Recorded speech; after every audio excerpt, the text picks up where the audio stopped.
Hello ನಮಸ್ಕಾರ, welcome to my channel ಚೇತನ ಅವಿನಾಶ್. ನಮಸ್ಕಾರ ಎಲ್ರಿಗೂ. ಸೊ ಇವತ್ತು ನಾನು ಈವ್ನಿಂಗ್ ವ್ಲಾಗ್ ಸ್ಟಾರ್ಟ್ ಮಾಡ್ತಿದ್ದೀನಿ.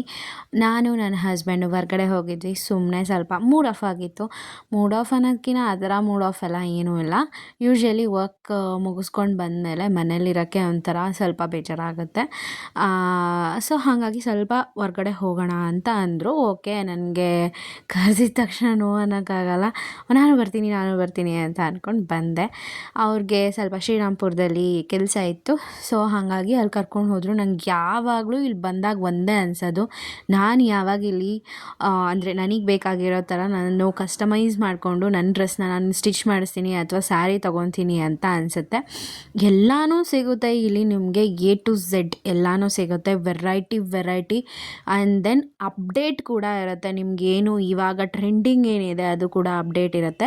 ಅಕಸ್ಮಾತ್ ಇನ್ ಫ್ಯೂಚರಲ್ಲಿ ನಾನೇನಾದರೂ ಶ್ರೀರಾಮ್ಪುರಕ್ಕೆ ಹೋದಾಗ, ನಾನೇನಾದರೂ ಪರ್ಚೇಸ್ ಮಾಡಿದಾಗ, ಹೇಳಿದ್ನಲ್ಲ ನಾನೇನಾದರೂ ಕಸ್ಟಮೈಸ್ ಮಾಡಿಸಿದಾಗ ಒಂದು ಶಾಪ್ನ ಇಂಟ್ರಡ್ಯೂಸ್ ಮಾಡಿಸ್ತೀನಿ. ನಾನು ಆಲ್ಮೋಸ್ಟ್ ಸ್ಕ್ರಂಚೀಸ್ ಸ್ಟಾರ್ಟ್ ಮಾಡಿದ್ದೆ ನಾನು ಕೊರೋನಾ ಟೈಮಲ್ಲಿ. ಆವಾಗ ಇಲ್ಲಿ ನಾನು ಬೈ ಮಾಡ್ತಾಯಿದ್ದೆ, ಬಟ್ ಇವಾಗ ಇಲ್ಲ. ಬಟ್ ನನಗೆ ಶ್ರೀರಾಮ್ಪುರ ತುಂಬಾ ಇಷ್ಟ ಆಗುತ್ತೆ.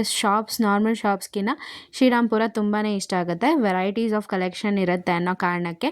ಹೆಣ್ಮಕ್ಳು ಫ್ರಾಕ್ ಅಂತೂ ಆ್ಯಂಡ್ ದೆನ್ ನಾವು ಮುಂದೆ ಹೋಗ್ಬಿಟ್ಟಿದ್ವಿ. ಆ್ಯಂಡ್ ದೆನ್ ಬಾ ನೋಡೋಣ ಅಂತ ಅಂದ್ಬಿಟ್ಟು ಕರ್ಕೊಂಬಂದೆ. ಸೊ ಅದಾದಮೇಲೆ ಬರ್ತಾನೆ ಹಾಗೆ ಊಟ ಮಾಡ್ಕೊಂಬಂದು, ಬಿಕಾಸ್ ಲೈಟ್ ಆಗಿತ್ತು, ಆಲ್ಮೋಸ್ಟ್ 8:30 ಆಗಿತ್ತು. ಹೊಟ್ಟೆ ಬೇರೆ ಹಸಿತಾ ಇತ್ತು.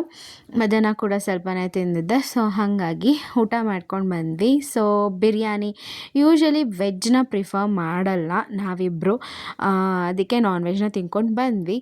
ಬರ್ತಾ ನನಗೆ ಈ ಫ್ಲ್ಯಾಗ್ ಕಾಣಿಸ್ತು. ಸೊ ಹ್ಯಾಟ್ಸ್ ಆಫ್, ಇದನ್ನು ಯಾರು ಮಾಡಿದ್ದಾರೆ ಅಥವಾ ಯಾರ ಐಡಿಯಾ ಅವ್ರಿಗೆ.